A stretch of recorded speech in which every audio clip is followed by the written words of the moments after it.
We have no compassion, and we ask no compassion from you. When our turn comes, we shall not make excuses for the terror. In proportion, therefore, as the repulsiveness of the work increases, the wage decreases. The tradition of all dead generations weighs like a nightmare on the brains of the living. Religion is the sigh of the oppressed creature, the heart of a heartless world, and the soul of soulless conditions. It is the opium of the people. Communism is the riddle of history solved, and it knows itself to be this solution. Society does not consist of individuals, but expresses the sum of interrelations, the relations within which these individuals stand. Labor in the white skin can never free itself as long as labor in the black skin is branded. The increase in value of the world of things is directly proportional to the decrease in value of the human world. The production of too many useful things results in too many useless people.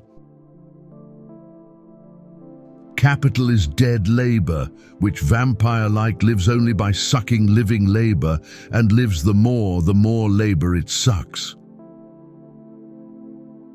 The ruling ideas of each age have ever been the ideas of its ruling class. All that is solid melts into air, all that is holy is profaned, and man is at last compelled to face with sober senses his real conditions of life and his relations with his kind. I am a machine condemned to devour books. The theory of communists may be summed up in the single sentence, abolition of private property. Money is the alienated essence of man's labor and life, and this alien essence dominates him as he worships it. The education of all children, from the moment that they can get along without a mother's care, shall be in state institutions. Accumulate, accumulate. This is Moses and the prophets. Education is free. Freedom of education shall be enjoyed under the condition fixed by law and under the supreme control of the state. It is well known how the monks wrote silly lives of Catholic saints over the manuscripts on which the classical works of ancient heathendom had been written. Necessity is blind until it becomes conscious. Freedom is the consciousness of necessity. Social progress can be measured by the social position of the female sex. To be radical is to go to the root of the matter. For man, however, the root is man himself. Political power, properly so called, is merely the organized power of one class for oppressing another. Society as a whole is more and more splitting up into two great hostile camps. Merely quantitative differences, beyond a certain point, pass into qualitative changes. All science would be superfluous if the outward appearance and the essence of things directly coincided.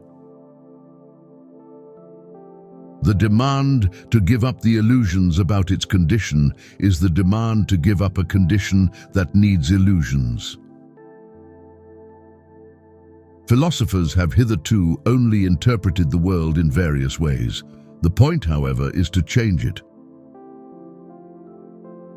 From each according to their ability, to each according to their need.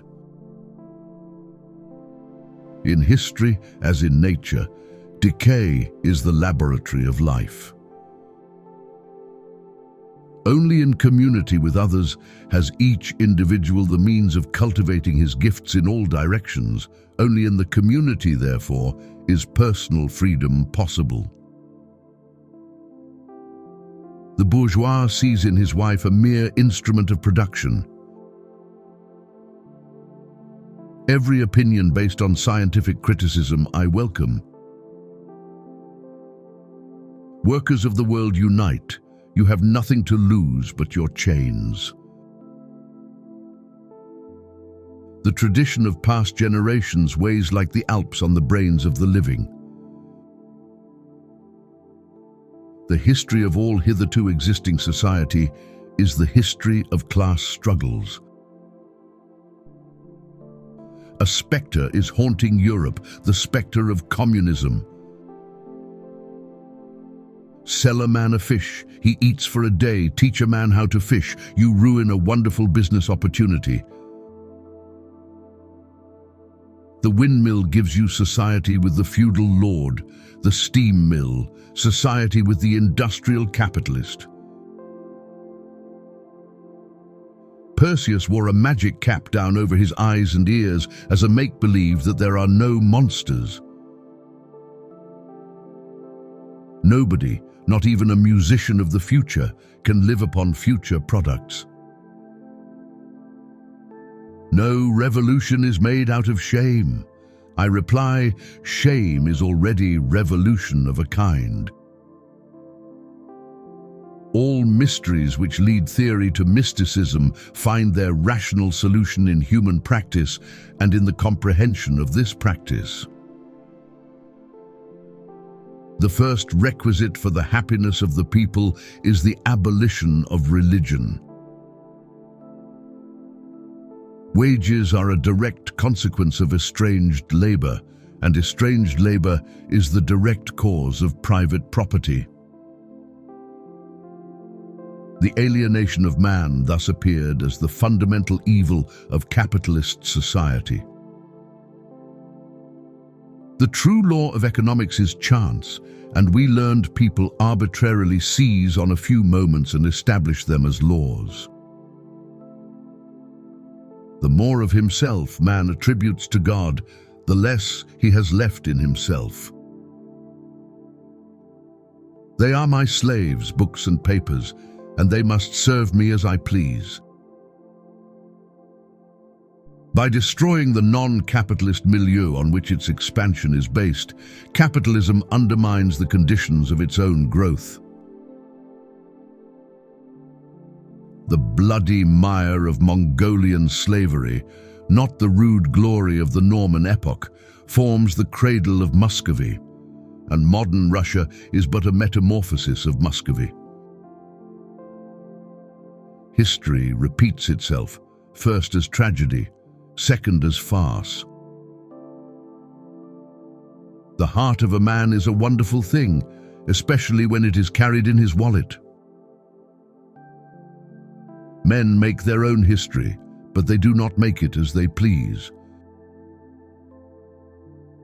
The new era differs from the old, chiefly in that the lash begins to imagine itself possessed of genius. Every emancipation is a restoration of the human world and of human relationships to man himself. The modern history of capital dates from the creation in the 16th century of a world-embracing commerce and a world-embracing market. The philosophers have only interpreted the world in various ways. The point is to change it.